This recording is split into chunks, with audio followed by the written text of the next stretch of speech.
Melanjutkan part sebelumnya, pada saat itu Anxin langsung melabrak Xin Er. Ling Yu dan Xin Er pun meluruskan kesalahpahaman tersebut.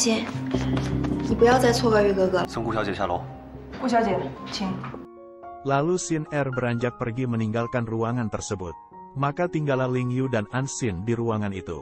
Ling Yu pun melanjutkan penjelasan apa yang barusan terjadi, bahwa kejadian itu tidak seperti apa yang Anxin perkirakan. Lalu Anxin duduk di sofa, tiba-tiba Ling Yu pun duduk dan tidur di pangkuan Anxin. Anxin mengelus pipi dan tangan Ling Yu sambil meminta maaf karena ia tidak bisa membantu permasalahan yang sedang dihadapi oleh perusahaan Ling Yu.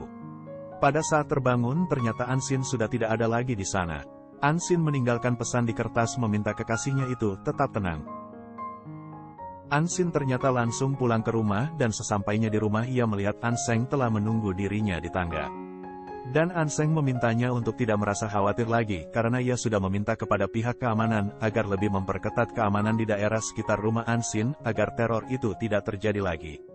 Kemudian Anxin mengingatkan Anseng pun pergi berkencan dengan Yoyo karena mereka sudah janjian. Ternyata Yoyo telah menunggunya di sana dan ingin menonton film bersama. Tetapi di saat mereka akan memasuki bioskop, secara tak sengaja mereka mendengar percakapan seseorang bahwa Xin Er dan Ling Yu akan bertunangan.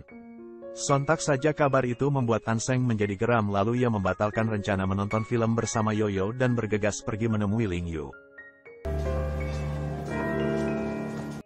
Sesampainya Anseng dan Yoyo di ruangan Ling Yu mereka berdua pun langsung menanyakan kebenaran berita yang beredar tersebut. Namun Ling Yu merasa ada sesuatu yang tidak wajar atas apa yang dilakukan oleh Anseng karena ia dan Anxin hanyalah sebatas hubungan saudara. Namun Anseng tetap mengancam Ling Yu jika Ling Yu tidak menjaga Anxin dengan baik, maka ia akan mengambil Anxin kembali bersama dirinya. Anseng dan Yoyo pun pergi meninggalkan ruangan itu. Saat mereka sudah berada di parkiran mobil, Yoyo mengatakan apakah seseorang yang Anseng sukai itu adalah Anxin sahabatnya sendiri. Karena ia menyadari bahwa apa yang dilakukan oleh Anseng untuk adiknya itu sudah melebihi seperti seorang saudara laki-laki. Yoyo pun meminta Anseng untuk meninggalkannya di situ. Dan ketika Anseng pergi ia pun menangis sekencang-kencangnya.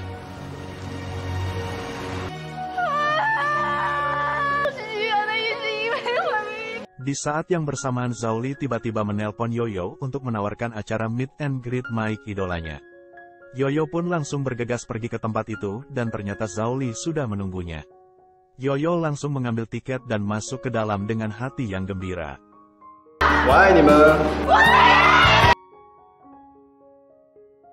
Pada saat acara tersebut selesai dan penonton berebut mengejar sang idola Mike, secara tak sengaja Yoyo tersenggol oleh seseorang yang membuat ia hampir saja terjatuh, namun Zhao tiba-tiba langsung menangkapnya.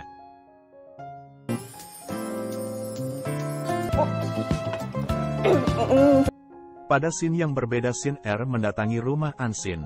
Di sana Xin Er malah mencemooh keadaan rumah Anxin dan merendahkan Anxin.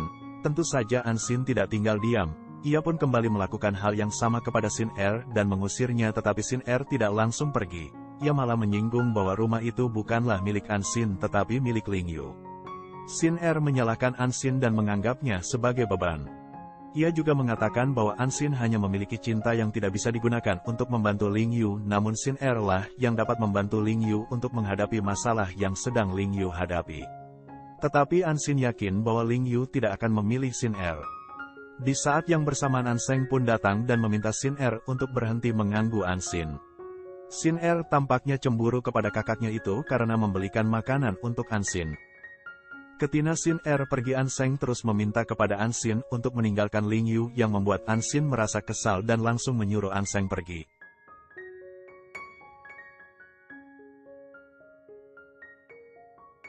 Pada scene yang berbeda Ling Seng melihat berita mengenai pertunangan Xin Er dengan kakaknya dan ia pun merasa kecewa akan hal itu.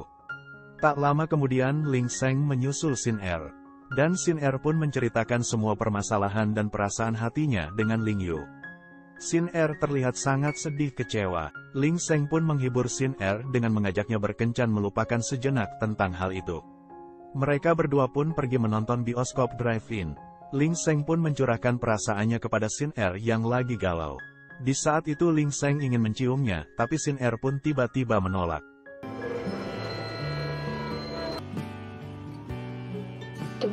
Keesokan harinya Ling Feng kembali ke rumah orang tuanya. Ia bersikap sedikit aneh dan memberi kabar kepada ayahnya jika ada sesuatu hal yang terjadi pada perusahaan Ling Yu. Ling Tian pun terkejut mendengar putra sulungnya itu mengkhawatirkan adiknya.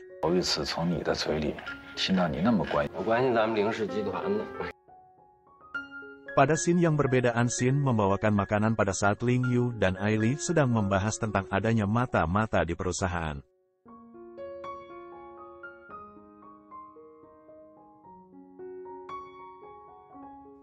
Ling Yu kembali membahas tentang pertunangannya, namun Ansin dapat memahaminya dan langsung menenangkan Ling Yu.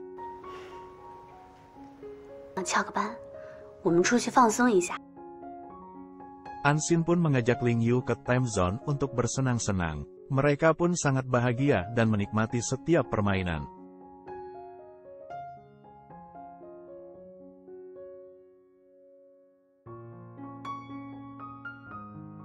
Pada saat menaiki kincir, Ling Yu merasa takut sampai-sampai kepalanya terbentur atap.